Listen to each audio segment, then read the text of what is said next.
Praise the Lord. जय मसीह की। परमेश्वर का धन्यवाद करते हैं आज के समय के लिए, ये दिन के लिए। परमेश्वर की हर एक मेहरबानियों को एक बार याद करके उसके हर एक मेहरबानी के लिए उसका धन्यवाद और उसकी हर एक मदद के लिए उसके शुक्र गुजारिश करते हैं। परमेश्वर हमारे साथ है। परमेश्वर बात करने वाला परमेश्वर है। परमेश्वर का कलाम को इस रीति से सुनिएगा कि एक मनुष्य नहीं, लेकिन परमेश्वर आपके द्वारा एक आवाज के द्वारा आपसे बात कर रहा है। परमेश्वर आपको आशीष दे और ये वचन आपके हृदय में 100 गुना फल लाने वाला होने पाए। ऐसी ब्लेसिंग्स आप परमेश्वर से मांग कर ये वचन को सुनिएगा।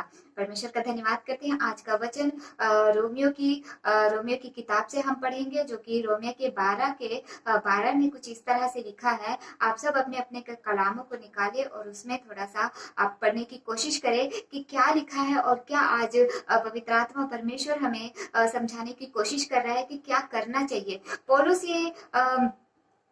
ये किताब लिखता है और वो कुछ इस तरह से कहता है 12 में, रोमियो की पत्री 12 में, आशा में आनंदित रहो। आप अपनी बाइबल में पढ़ सकते हो। आशा में आनंदित रहो, क्लेश में स्थिर रहो, प्रार्थना में नित्य लगे रहो। क्या कह रहे हैं यहाँ पर पौलुस? आशा में आनंदित रहो। आशा में आनंदित रहो। आशा में आनंदित रहो का क्या मतलब है? किसमें हम आशा रखें और कौन सी आशा में हम आनंदित रहे? मैं आपको एक उदाहरण में आपको बताती हूँ। मुझे कोई चीज चाहिए, जैसे मैं आपको एग्जांपल के लिए मैं बता रही हूँ, मुझे एक घर चाहिए। उस घर के लिए मैंने परमेश्वर से दुआ की है कि प्रभु मुझे वो घर चाहिए। और परमेश्वर से मैंने इस तरह से दुआ की है, परमेश्वर कहते हैं कि जब कभी तुम प्रार्थना करो तो ये प्रतीति कर लो कि वो तुम्हें मिल चुका है। यह विश्वास कर लो कि वो चीज तुम्हें मिल चुकी है। तो मैं परमेश्वर से दुआ करती हूँ और वो चीज, वो घर जो मैंने परमेश्वर से पाया, जो परमेश्वर से मैंने मांगा है, उसकी मैं आशा कर लेती हूँ कि परमेश्वर ने मुझे दे दिया है और उस आशा में मैं आनंदित रहती हूँ। एक चीज, एक घर मैंने परमेश्वर से मांगा और उस पर वो जो चीज वो घर जो परमेश्वर से मैंने मांगा, उस पर मैंने आशा किया कि वो मुझे मिल गया है। अभी मेरे पास नहीं है वो, लेकिन मेरे हृदय में आशा है कि वो मुझे परमेश्वर ने दिया है और वो जो मेरे को दिया है उसके लिए मैं आनंदित कर रही हूँ। उस आशा पर मैं आनंदित रहती हूँ। पौलुस कहते हैं कि आशा में आनंदित रहो। समझ में आया आपको? अगर आप परमेश्वर से कुछ चीज मांगते हो तो ये करके मांगो कि वो आपको मिल गया है। उसकी आशा करो। जाने से पहले, अभी आप कुछ खाना बना रहे हो तो उसकी प्लानिंग पूरे दिमाग में रहती है ना कि मुझे ये बनाना है, मुझे ऐसे बनाना है, और फिर उसे बनाकर आप देखते हो। पहले आप अपने ख्यालों में, पहले आप अपने विचारों में उस चीज को देख चुके रहते हो। उसी तरह जो भी चीज आप परमेश्वर से मांगते हो, वो चीज परमेश्वर से मांगने तब, जब आप मांगते हो वो चीज को, उसकी आशा कर लो कि वो मुझे परमेश्वर से मिल गई है और उसी आशा में आप आनंदित रहो कि मुझे मिल गई है। उसे छोड़ दो, अब उस पर डाउट नहीं करो। देखिए, मांग कर दो नजरिए होते हैं कि मैंने एक परमेश्वर से मांग लिया, वो मुझे मिल गया। अब उसमें या तो आप खुश रहो या फिर ये सोचो वो चीज मुझे कैसे मिलेगा। मेरे पास पैसे नहीं है, मुझे कोई उधार नहीं दे सकता, मेरी कोई मदद नहीं कर सकता। मदद आएगा तो आएगा कैसे? अगर वो चीज मुझे चाहिए तो वो मुझे मिलेगा कैसे? या तो आप ऐसे सोच सकते हो, या तो आप उससे मांग रहे हो। ये चीज हमेशा ध्यान रखिए कि आप किससे मांग रहे हो। किससे मांग रहे हो आप कोई भी चीज, जो दे सकता है कि नहीं दे सकता है? किससे मांग रहे हो? क्या हमारा परमेश्वर हमें कोई ऐसी चीज है जो दुनिया को कि वो नहीं दे सकता? दे सकता है। वो हर एक चीज आपके लिए रखा हुआ है, वो देने के लिए ही रखा है।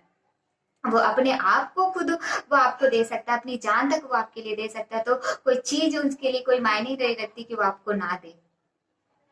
आपका विश्वास वो होना चाहिए, जिससे मैंने मांगा है वो सर्वशक्तिमान है, सब कुछ उसका है और सब कुछ उसके द्वारा ही इस पृथ्वी पर मिलती है। हर भली चीज उसकी ओर से मिलती है।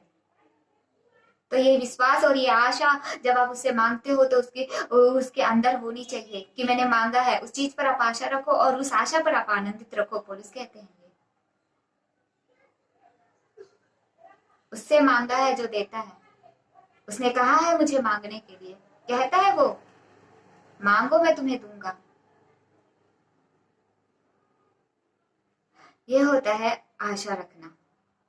ठीक है, और एक एग्जाम्पल आपको अच्छे से समझ में आए, मैं आपसे मैं बोलती हूँ, आपको मैं बताती हूँ। आपने कोई चीज पर आशा रखी, आपको नहीं मिले, आप प्रार्थना कीजिए, प्रभु वो चीज, जो चीज मैंने आपसे मांगा था वो आपने मुझे दे दिया, मैं आपका धन्यवाद करती हूँ। और उस पर मगन रहिए। वो चीज जो आपने पा लिया है, जो आपने आशा रखा है, उस चीज में आप रहिए। मैंने घर मांगा, मुझे नहीं मिला, लेकिन मैं रहती हूँ उस घर में, मैं चलती हूँ उस घर में, मैं फिरती हूँ उस घर में, और मैं आनंदित होती हूँ कि प्रभु मैं तो छोटा सा मांगी थी, आपने मुझे बहुत बड़ा घर दे दिया। आनंदित रहिए। आपके आनंद को देखकर वो और जल्दी आपको, आपकी आपकी आशा को देखकर वो और जल्दी आपको वो चीज देने की कोशिश करेंगे, देंगे, देता है वो। और एक बात मैं आपको समझाती हूँ, ध्यान से सुनिएगा। जिस पर आपने आशा रखी, आपको पता चलता है जिस चीज पर जो आपको अभी मिली नहीं है, आपने आशा रखा, वो उसको आपने स्वीकार कर लिया कि वो चीज आपको मिल चुकी है, उसमें आप आनंदित हो कि हाँ अब तो मेरे को मिल चुकी है। फिर आपको अचानक से पता चलता है कि 24 घंटे हैं, 24 घंटे में वो जिस चीज पर आपने आशा रखी है वो चीज किसी और का हो जाएगा। आपके पास सिर्फ 24 घंटे हैं। तब क्या करोगे? क्या तब आपकी आशा कम हो जाएगी? नहीं, आपकी आशा कम नहीं हो सकती। आपने किसी इंसान पर भरोसा नहीं किया है जो आपको धोखा दे, किसी इंसान पर भरोसा नहीं किया है कि वो अपने बातों पर मुखर जाए। आपने उस पर भरोसा रखा है। कभी भी याद रखिएगा कि उसने कहा है जमीन और पृथ्वी टल जाएगी, लेकिन मेरे वचन का एक बिंदु, मेरे वचन में से एक बिंदु भी नहीं टलेगा। उसने निश्चय आपसे कहा है, उसने कहा है तो वो करेगा। आप जब सुनते हो नेगेटिव चीजें कि जिस पर तूने आशा रखी थी, जिसे तूने पा लिया था और जिस आशा पर तू आनंदित थी, वो 24 घंटे पर किसी और का हो रहा है, तब आप परमेश्वर से दुआ कीजिएगा। आपकी आशा कम नहीं होनी चाहिए। आपकी आशा चाहे वो 24 घंटे हो, तब भी आपकी आशा कम नहीं होनी चाहिए। आप परमेश्वर से दुआ कीजिए, वो आशा बनी रहनी चाहिए। फिर आपको पता चलता है सिर्फ 12 घंटे बचे हैं, तब भी आपकी आशा कम नहीं होनी चाहिए। 12 घंटे बचे हैं अभी, और परमेश्वर से दुआ कीजिए, और परमेश्वर से प्रार्थना कीजिए, और आशा में आनंदित रहिए। मैंने जिस पर भरोसा किया है वो मुझे छोड़ने वाला नहीं है। मैंने जिस पर भरोसा किया वो विश्वास योग्य है, वो सबसे बड़ा है, वो सबसे प्रथम है। कोई चीज अगर वो मुझे देना चाहता है तो मुझसे कौन छीन सकता है? ये विश्वास और ये आशा रखकर उससे प्रार्थना कीजिए। फिर आपको पता चलता है सिर्फ 6 घंटे बचे हैं। क्या तब आप अपनी आशा छोड़ दोगे? नहीं, उस समय भी आपकी आशा बनी रहनी चाहिए, क्योंकि आपका विश्वास किसी व्यक्ति पर नहीं है, एक शक्ति पर है जो सर्वशक्तिमान है। उस पर है आपकी आशा। उसके हर एक भले कार्य को याद रखिए, याद कीजिए कि कैसी स्थिति से आपको उसने बाहर निकाला है, क्या क्या चीज जो आपने नहीं भी मांगा था उसने दिया है, कैसे वो हर एक चीज वो आपको देने के लिए तैयार रहता है। उसकी शक्तियों पर, उसके कार्यों पर, उसके अद्भुत कार्यों पर, क्या कार्य उसने किए हैं, वो सब चीजों को याद कीजिए। लेकिन आशा नहीं टूटनी चाहिए आपकी, आशा रखिए उस पर। फिर आपको पता चलता है लास्ट 1 घंटा बचा है, उसके बाद वो चीज जिस पर आपने आशा रखी थी, जिस आशा पर आप आनंदित होते हैं, वो चीज किसी और की हो रही है। तब भी मैं आपसे यही बात कहूंगी कि परमेश्वर पर आशा मत रखिए, परमेश्वर पर घुटने टेकिए, वो आपकी सुनता है। जब आप प्रार्थना करते हो तो वो आपको छोड़कर नहीं जाता, वो आपकी सुनता है। अब लास्ट 5 मिनट बचे कि वो आपका नहीं, वो किसी और का होने के लिए है। 5 मिनट बचे हैं। तब भी मैं आपसे यही कहूंगी कि परमेश्वर पर आशा रखिए, वो सृष्टि का कर्ता है।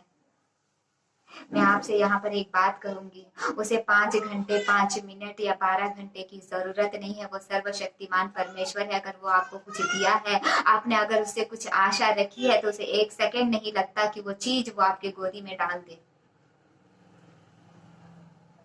एक मिनट नहीं लगेगा, 1 सेकंड नहीं लगेगा, वो चीज वो आपकी जिस पर आपने आशा रखी है वो आपकी हो जाएगी।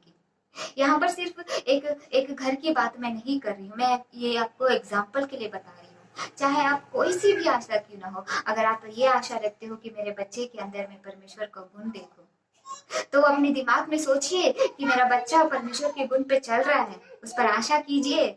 चाहे कैसी भी परिस्थितियां क्यों ना हो, उस पर भरोसा कीजिए, परिस्थितियों पर नहीं। और उस आनंद पर, उस आशा पर आनंदित कीजिए जो आपने परमेश्वर से मांगा। मांगा मतलब परमेश्वर ने वो आपको दिया।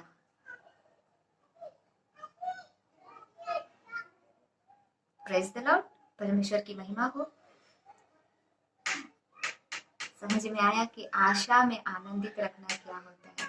उसे एक क्षण नहीं लगता आपको कुछ देने में।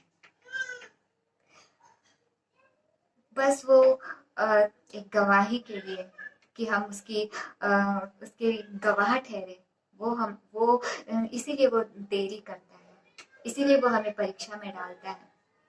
और लास्ट में जो हमें खुशी होती है जब वो दे देता है जो हमारा है, जिस पर हमने आशा करी है, उस खुशी में उसकी महिमा कीजिएगा। और दूसरी बात यहाँ पर लिखी है, क्लेश में स्थिर रहो, प्रार्थना में नित्य लगे रहो। देखिए, बाइबल कभी नहीं कहती कि आपकी जिंदगी में प्रॉब्लम्स नहीं आएंगी, क्लेश नहीं आएंगी। बाइबल निश्चय कहती है कि प्रॉब्लम्स आएंगी। लेकिन यहाँ पर पौलुस क्या कहता है कि जब क्लेश आए तो उस क्लेश में स्थिर रहो। क्या करने के लिए कह रहे वो कि उस क्लेश में स्थिर रहो। अगर हमारे पास कोई क्लेश आया है, कोई परिस्थिति, कोई ऐसी परिस्थिति आई है जिसमें हम नहीं रह पा रहे या फिर उसे हम नहीं सह पा रहे हैं, तो क्या अगर वो उस परिस्थिति को हम किसी से शेयर करेंगे तो क्या हमारा वो बोझ कम हो जाएगा? क्या वो क्लेश या फिर क्या वो दुख या फिर क्या वो दर्द वो हमसे दूर हो जाएगा? नहीं, वो कभी दूर नहीं होगा। किसी के बताने से, किसी के सामने रोने से हमारी कोई भी परेशानी या फिर कोई भी दिक्कत हमसे दूर कभी नहीं होगी। हाँ, एक बात जरूर होगा कि वो बातें आपसे दूसरे के पास और दूसरे से तीसरे और तीसरे से चौथे के पास जरूर जाएगी, लेकिन आपकी समस्या का हल, समाधान वहां पर नहीं होगा। लेकिन यहाँ पर पौलुस कहता है कि क्लेश में स्थिर रहो, हिलो मत। स्थिर रहने का मतलब हिलो मत, कहाँ से वो नहीं हिले? अगर मैं पौलुस से पूछूं कि पौलुस कहाँ से नहीं हिले, कहाँ पर स्थिर रहे, किसके पास स्थिर रहे? प्रार्थना में नित्य लगे रहो। नित्य लगे रहो कह रहे हैं वो कि प्रार्थना में जब क्लेश आपके पास आए तो आपको करना क्या है? स्थिर रहकर प्रार्थना में नित्य लगे रहना है। जाओ परमेश्वर के पास, जाओ घुटनों टेको, परमेश्वर से बताओ, प्रभु बहुत बड़ी समस्या है, चाहे बड़ी है छोटी है कैसी भी है, वो जानता है। आप बताओ उससे कि प्रभु बहुत बड़ा क्लेश आया, मैं नहीं सह पा रही हूँ, हटा दे मेरे पास से। तूने कहा था जितना मैं नहीं सह सकती उतना मुझे नहीं देगा, हटा मेरे पास से, मैं नहीं सह पा रही हूँ ये क्लेश को। प्रभु दया कर, प्रभु हटाना, प्रभु मुझे निकाल इससे। मांगो उससे, वो देगा। कहा है उसने, सारा बोझ मेरे को दे दो और मेरा बोझ तुम ले लो। जो आपके दिमाग में चल रहा है, जो आपके दिल में जो दुख है, जो दर्द है, जो टेंशन है, सारी चीज परमेश्वर के पास आकर परमेश्वर को दे दो और परमेश्वर से लो वो प्रार्थना शक्ति जो परमेश्वर अपने जब इस पृथ्वी पर आया था तो पिता से वो प्रार्थना किया करता था। क्यों कहता है परमेश्वर कि आओ मेरे पास आकर अपना अपना जो भी बोझ है मुझे दे दो और मेरा बोझ ले लो जो हल्का है। परमेश्वर का बोझ क्या है? प्रार्थना करना। जब हम प्रार्थना करते हैं तो हमें शांति मिलती है, हम आजाद हो जाते हैं, दे देते हैं हमारा सारा दुख, हमारा सारा दर्द, हमारी सारी परेशानी, हमारा सारा क्लेश परमेश्वर को दे देते हैं, हम आजाद हो जाते हैं। वही है।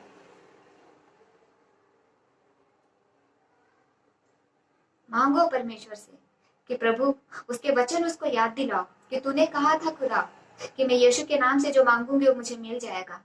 तूने कहा था तुम मुझ में बने रहो, मेरा वचन तुम में बना रहे हो, जो तुम चाहोगे वो तुम्हारे लिए हो जाएगा। उसे याद दिलाओ। तूने कहा था प्रभु कि मैं प्रार्थना में जो भी मांगूंगी विश्वास के साथ वो तुम्हें मुझको दे देगा। मैं मांग रही हूँ, मुझे दे। जब तक नहीं देता तब तक आप परमेश्वर पर नित्य प्रार्थना करते रहो, जब तक नहीं देता। एक बच्चा है, माता पिता से चीजी मांग लिया, छोटा सा बच्चा। मैं उसको समझाने की कोशिश कर रही हूँ, सुनिएगा ध्यान से। बच्चा है, वो चीजी के लिए पैसा मांग लिया। उसे मतलब नहीं है पापा के पास है नहीं है। अगर नहीं मिला उसको चीजी के लिए पैसा, या फिर चीजी उसे नहीं मिली, तो देखेगा वो बच्चा नीचे रेंग रेंग कर रोता रहेगा जब तक उसको वो चीज नहीं मिल जाती। पूरे, चाहे वो वहां पर मिट्टी हो चाहे वो धूल हो, उसको कोई नहीं फर्क पड़ता। वो दोनों हाथ और पैर को ऐसे ऐसे हिलाते हिलाते हिलाते जमीन पर पटकता रहेगा। उसको मिलते तक वो वहां से नहीं उठेगा। जब तक उसको जो चाहिए, उसको कुछ नहीं फर्क पड़ता कि उसके पापा उधार ला के दे, उसके पापा कहीं से भी ला कर दे, क्या भी करे। एक छोटा सा बच्चा उतना जिद करता है अपने पिता पर। हमारे पिता के पास सब कुछ है, वो सर्वशक्तिमान है, सर्वश्रेष्ठ है, सब कुछ उसके द्वारा बना है, सब कुछ उसके द्वारा मिलता है। इस पृथ्वी पर हर भली चीज उसकी ओर से मिलती है, तो क्या वो हमें नहीं देगा? मांगो उस बच्चे की तरह। फिक्र मत करो क्या है वहां पर, क्या चल रहा है, किसी चीज की फिक्र मत करो। जब एक इंसान अपने बच्चे के रोने पर वो सह नहीं सकता और रो देता है, तो क्या सर्वशक्तिमान परमेश्वर आपके मांगने पर आपको नहीं देगा? देगा वो। हम मांगते नहीं है उस रीति से जिस रीति से एक बच्चा अपने पिता से मांगता है। एक बार मांगा, नहीं मिला तो छोड़ दिया। 2 बार मांगा नहीं मिला तो छोड़ दिया। मांगो परमेश्वर से, मांगो। जब तक वो नहीं देता वहां से हिलो मत। प्रभु तू मुझे दे, तूने वादा किया है, तू मुझे देने का वादा किया है, तू मुझे दे। मैं नहीं सह पा रही प्रभु। आपके दिल का हर एक बात उसे शेयर करिए, उसे बातें कीजिए, उसे बोलिए। परमेश्वर आपकी जिंदगी में जरूर से कार्य करेगा। स्थिर रहिए क्लेशों में, मत हिलिए उसके पास से, मत जाइए उसके पास से।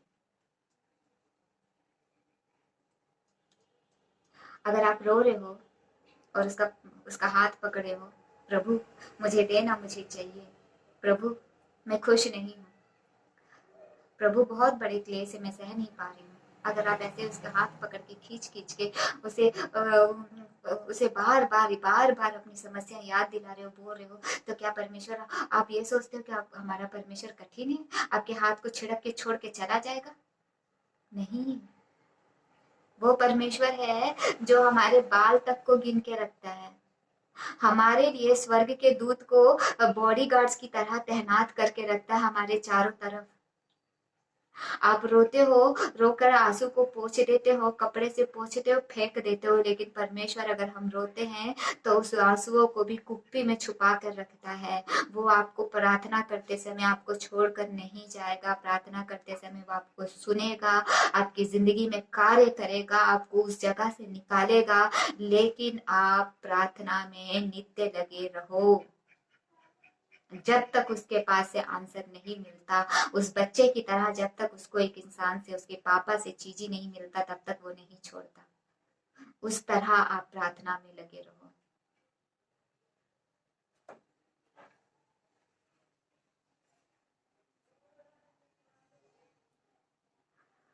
परमेश्वर का धन्यवाद करते हैं कि परमेश्वर ये वचन को आपके हृदय में बोने वाला होने पाए, आपके हृदय के गहराई में ये वचन कार्य करे। और जिस तरह से पौलुस कहते हैं कि आशा रखो, उस तरह से आशा रखो। जब एक बच्चा अपनी माँ से कुछ मांगता है और माँ कहती है चल तेरे आते तक बना दूंगी, मैं अपने बच्चे की बात कर रही हूँ, कुछ मांगता है वो खाने के लिए, मैं बोलती हूँ कि ठीक है तेरे आते तक मैं बना दूंगी, स्कूल से आते के साथ डाल दो बोलता है वो। बनाया नहीं बनाया नहीं बोलता, डाल दो। उसको ये भरोसा है कि मैंने परमेश्वर से बोला, मैंने मेरी माँ से बोला है, मेरी माँ बना दी होगी। हम भी उतने हम भी एक इंसान हैं, उतने भरोसे के लायक नहीं है, कभी बनाते कभी नहीं बनाते हैं, लेकिन परमेश्वर भरोसे के लायक है। उसने बोला है मतलब वो करेगा। बाइबल का हर एक वचन आपके लिए है। सब कुछ दे दिया है, पाने के लिए हमें परमेश्वर से नित्य प्रार्थना करना है। कोई भी चीज के लिए, छोटी चीज हो बड़ी चीज हो, कितनी भी बड़ी चीज क्यों ना हो, परमेश्वर से प्रार्थना करके मांगिए, हर एक चीज वो देने पर है। परमेश्वर का धन्यवाद करते हैं। यहाँ पर मैं एक प्रभु के दास, एक पास्टर जी की मैं गवाही आपको मैं बताना चाहूंगी। मैं सुनकर बहुत ब्लेस हुई। मैं चाहती हूँ आप लोग भी सुने और आप लोग भी ब्लेस होने पाए। और आप लोग भी जिसे जानते हैं आप उन लोगों को भी बताइए और उनको भी ब्लेस कीजिए। और एक बात मेरे को यहाँ पर याद आ रही है जो मैं आपसे बताना चाहती हूँ।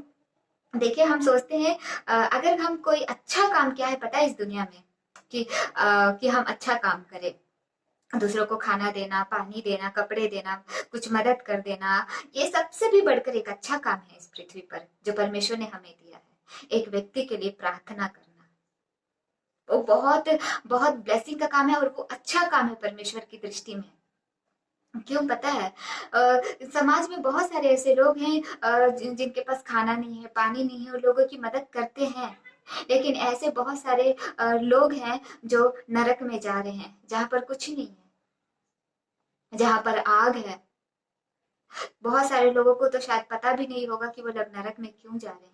वहां पर पीड़ा है, वहां पर रोना है, वहां पर दरिद्रता है, वहां पर कोई भी अच्छी चीज का नामो निशान नहीं है। अगर कभी आप किसी इंसान के लिए प्रार्थना करते हो और वो प्रार्थना वो उसी इंसान की जिंदगी में काम करता है और वो आत्मा उस नरक से परमेश्वर के स्वर्ग के लिए काबिल ठहरती है, तो वो आप अपनी जिंदगी में अच्छा काम करे हो। पता है वहां पर क्या होगा? एक, उस आत्मा के बचाए जाने से स्वर्ग में बहुत बड़ा जश्न होगा। और दूसरा, परमेश्वर का कलाम कहता है कि मेरे जन को इस पृथ्वी में कोई छोटा एक गिलास का पानी दे दे मेरा जन जान के, तो वो अपना प्रतिफल किसी भी रीति से नहीं खोएगा। छोटा सा अगर परमेश्वर के जन जानकर हम किसी को छोटे से एक गिलास में पानी, कटोरे में पानी भी देते हैं, तो परमेश्वर उसका प्रतिफल दूंगा कह रहे हैं, उसका प्रतिफल नहीं जाएगा कह रहे हैं। तो क्या एक आत्मा के बचाने का अपने आप कारण ठहरे हो, तो परमेश्वर आपका प्रतिफल रोकेगा? कितना आपको ब्लेस करेगा, कितना आपको आशीषित करेगा। हमेशा ये याद रखना, अगर आप अपनी जिंदगी में अच्छा काम करना चाहते हो परमेश्वर की दृष्टि में, तो उन लोगों के लिए प्रार्थना कीजिए जो लोग परमेश्वर को नहीं जानते हैं, ताकि वो लोग भी परमेश्वर को जाने और उस गंदी चीज से बचे जो उनके लिए नहीं, लेकिन वो परमेश्वर के नजदीक में आने वाले होने पाए। ठीक है, अब मैं गवाही सुनाती हूँ। अच्छे से ध्यान से सुनना। एक पास्टर जी थे, उनका नाम दानियल था। बाइबल के दानियल नहीं, रियल व्यक्ति हैं और उनकी जिंदगी में ये चीज हुई है। वो पास्टर जी थे। वो सब जगह जाके परमेश्वर का प्रचार किया करते थे। बहुत दिन से वो प्रचार कर रहे थे। एक दिन उन्हें घर जाने का मन किया और वो घर जा रहे थे। उनकी एक बूढ़ी माँ एक छोटे से गांव में रहती थी, छोटा गांव में उसकी माँ रहती थी। वो अपनी माँ के पास जा रहे थे। उनकी माँ को पता चला कि मेरा बेटा बहुत बहुत दिनों बाद मेरे पास आ रहा है। तो उनकी माँ ने क्या किया, उनकी माँ ने अपने, अब बेटा आ रहा है तो माँ तो एकदम टेस्टी टेस्टी खाना बनाएंगी। तो उनकी माँ अपने बच्चे के लिए, कि नहीं पता कितने दिनों से वहां पर अच्छे से खाया है नहीं खाया है करके, एकदम अच्छे अच्छे खाना बनाने के लिए भागा दौड़ी कर रही थी, इधर से उधर कर रही थी। सुबह से शाम हो गया था। तो अचानक से क्या हो, फिसल के गिर जाती है। भागा दौड़ी में बुजुर्ग हो चुकी थी, फिसल के गिर जाती है। बुजुर्ग होने के कारण क्या हुआ, वहां पर उनका पैर जो है वो टूट गया, मतलब पूरी तरह से उसका उनका हड्डी जो है वो टूट गया। बेटा आया तो देखा कि माँ का पैर टूटा है। रात हो गया था और बहुत ज्यादा गांव हो जाने के कारण उनको सवारी नहीं मिली। थोड़े पुराने समय की बात है, उनको गाड़ी कुछ नहीं मिली। जब तक दिन नहीं चढ़ जाता तब तक उनको गांव से शहर जाने के लिए कुछ सुविधा नहीं थी। तो पास्टर जी को कुछ समझ में नहीं आया, अभी तो कुछ सुविधा नहीं है, हड्डी टूट चुकी है, बहुत ज्यादा मतलब माँ को दर्द हो रहा है। तो उन्होंने क्या किया, एक कपड़ा को गीला करके, गीले कपड़े को उनके पैरों में, जहां पर उनका पैर टूट गया था, जो हड्डी टूट गया था, उनको जोड़ते हुए उस गीले कपड़े को बांध दिया कि उनको थोड़ा सा आराम मिले। और उनकी माँ के पास बैठकर उनको थपथपाने लगा कि माँ सो जा, माँ सो जा, सुबह होते के साथ हम डॉक्टर के पास जाएंगे, तू सो जा करके माँ को धीरे धीरे सुलाने की कोशिश की। और उन्होंने क्या किया, एक जिस बिस्तर पर माँ सोई थी, जिस खाट पर माँ सोई थी, उस खाट के पास घुटने टेककर परमेश्वर से से प्रार्थना करने लगे कि प्रभु, मेरी माँ है, बूढ़ी हो चुकी है, बहुत ज्यादा दर्द हो रहा है, मैं नहीं सह पा रहा, मेरी माँ को मैं नहीं देख पा रहा, अभी कोई ऐसा रास्ता मुझे नहीं दिखता कि मैं उनको ठीक करवाऊं या फिर उनको इस दर्द से निजात दिलाऊं, मुझे कोई रास्ता नहीं दिखता। क्या बेटा आ रहा है, बेटा आने की खुशी में मेरी माँ ने मेरे लिए कुछ बनाने की कोशिश करी थी, बेचारी फिसल के गिर गई है, उसे तू ठीक कर, तू ठीक नहीं करेगा तो कौन करेगा, करके बहुत रो रो के वो परमेश्वर के दास अपनी माँ के लिए दुआ कर रहे थे, उसी खाट के पास बैठकर घुटने पर ही थे। माँ उठ रही थी, माँ को समझा रही थी, तू सो, मैं प्रार्थना कर रहा हूँ, तू सो, मैं प्रार्थना कर रहा हूँ। रात के वो जब रात को आए थे, रात के 12 बजे तक उन्होंने प्रार्थना किया। 12 बज गया, 1 बज गया, 2 बज गया, 3 बज गया, सुबह होने वाला था, 5 बज गया, वो प्रार्थना कर ही रहे थे। अचानक से माँ भी सो गई और ये बेटा प्रार्थना करते करते नींद में चला गया। फिर उसके बाद सूरज निकलने पर एक आवाज आई, टक करके एक साउंड आया और उस आवाज में माँ भी उठ गई और बेटा भी उठ गया कि क्या आवाज आया है। जब वो आवाज आया, जब ये लोग उठे और उठ के ये लोग क्या देखते हैं कि माँ का जो हड्डी टूट गया था वो पूरी रीति से जो ऐसे करके टूट गया था, वो इस तरह से वो जुड़ गया था। परमेश्वर का धन्यवाद हो, वो हड्डी वो जुड़ गया था और जहां पर चोट लगा था वो चोट का निशान भी नहीं था। क्या परमेश्वर ने उस दास की प्रार्थना नहीं सुनी? क्या परमेश्वर ने उस टूटी हड्डी को जोड़ा नहीं? उसने वादा नहीं किया तेरी हड्डी हड्डी का मैं रक्षा करूंगा? ऐसे परमेश्वर को याद दिलाइए, ऐसे परमेश्वर को मजबूर कीजिए कि वो हमारी प्रार्थनाओं को सुने।